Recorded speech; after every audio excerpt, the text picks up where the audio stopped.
sepak bola tidak hanya menyajikan pertandingan di atas lapangan, tetapi juga menyimpan beragam sisi menarik yang layak untuk dicermati. Salah satunya adalah dinamika para pendukung. Kehadiran mereka di stadion bukan semata-mata rutinitas, melainkan didorong oleh beragam motivasi. Ada yang datang untuk mencari hiburan, menyalurkan semangat fanatisme terhadap klub kesayangan, hingga menyuarakan pesan-pesan sosial atau politik melalui aksi kolektif di tribun. Dari keberagaman motivasi inilah muncul berbagai tipe pendukung, masing-masing dengan karakteristik, cara mendukung, dan nilai-nilai yang mereka bawa. Ada yang mendukung secara pasif sebagai penikmat, ada pula yang terlibat aktif dalam komunitas supporter. Dan berikut daftar 5 aliran supporter sepak bola paling keren yang ada di dunia.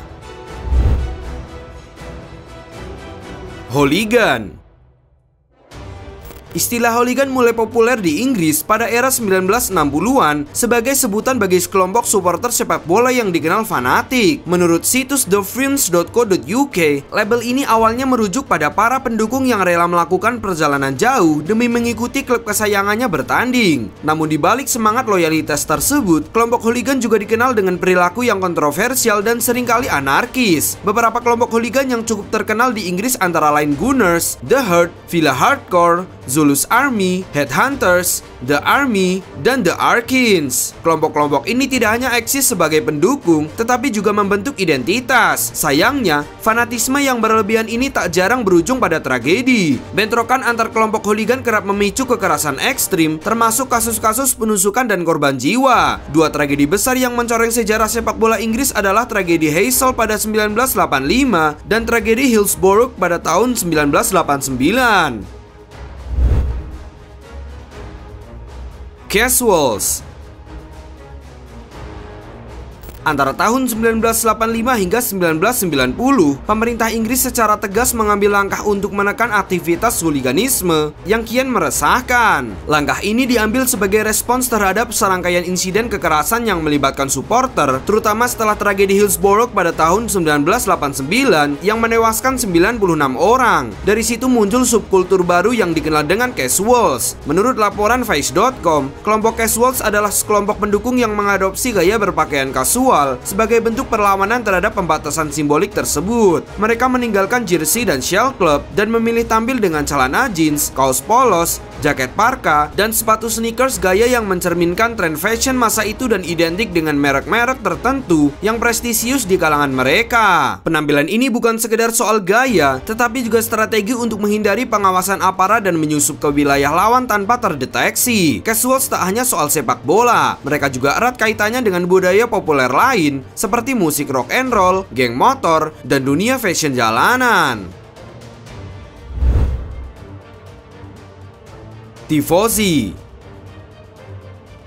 Berikutnya ada tifosi. Istilah ini berasal dari bahasa Italia yang secara harfiah berarti penggemar. Dalam konteks sepak bola, istilah ini merujuk pada para supporter fanatik klub-klub di Italia. Seperti halnya di Inggris, sepak bola di Italia bukan sekedar olahraga, melainkan telah menjadi bagian yang tak terpisahkan dari identitas budaya masyarakatnya. Yang membedakan tifosi dari pendukung di negara lain adalah kuatnya keterkaitan mereka dengan identitas kedaerahan dan pandangan politik. Rivalitas antar pendukung tidak hanya muncul karena kecintaan pada klub, tetapi juga seringkali dipengaruhi oleh asal-usul kota, sejarah kota, serta ideologi politik. Hal ini membuat tensi di tribun terkadang memanas, terutama saat klub-klub dari wilayah berbeda saling berhadapan. Saling ejek yang bermuatan sentimen regional atau politik pun menjadi bagian tak terhindarkan dari atmosfer pertandingan. Namun demikian, secara umum tifosi bukanlah kelompok yang identik dengan kekerasan dan kerusuhan. Berbeda dari citra hooligan atau ultras yang lebih keras, tifosi lebih dikenal dengan penonton yang datang untuk menikmati pertandingan dan mendukung tim kesayangannya dengan semangat penuh sukacita. Tribun-tribun di stadion Italia kerap dipenuhi oleh keluarga kecil bersama anak-anak mereka, pasangan muda, bahkan kelompok ibu-ibu yang mengenakan atribut klub secara lengkap mulai dari jersey, shawl, hingga topi. Ultras.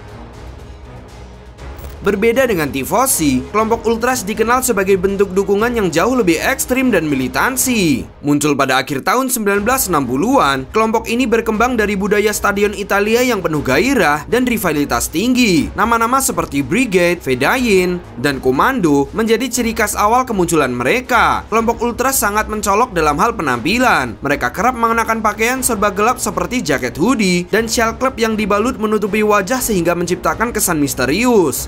Ultras lebih memilih berdiri sepanjang laga, menyanyikan kans tanpa henti, mengibarkan bendera raksasa, menyalakan flare, bahkan membakar petasan untuk menciptakan atmosfer penuh tekanan, baik bagi lawan maupun tim mereka sendiri. Ultras bukan sekedar pendukung fanatik, tetapi juga kelompok yang menyuarakan aspirasi. Stadion menjadi panggung ekspresi mereka, tempat di mana spanduk-spanduk besar memuat kritik tajam, protes terhadap kebijakan klub, hingga pesan-pesan politis yang mereka yakini.